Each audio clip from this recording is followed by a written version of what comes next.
Samantala, giving unbothered queen energy. Yan ang comment ng netizen sa latest post ni Kylene Alcantara sa gitna ng issue ng hiwalayan nila ni Kobe Paras. Naglabas na rin ng pahayag ang Sparkle GMA Artist Center tungkol dito. Makichika kay Aubrey Carampel.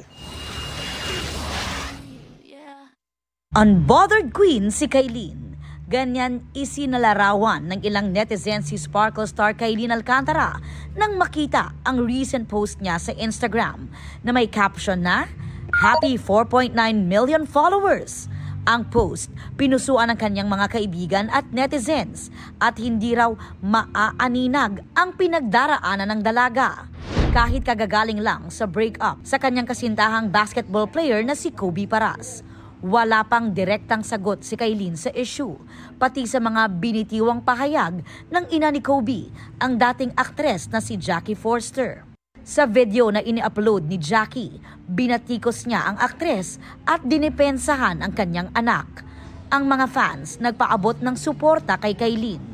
Sa pahayag na inilabas naman ng Sparkle GMA Artist Center, sinabi nitong nais na raw ni Kylene na mag-move on na sa issue. Pinili raw ng aktres na panatilihin ang kanyang peace and respect sa mga taong naging parte ng kanyang buhay.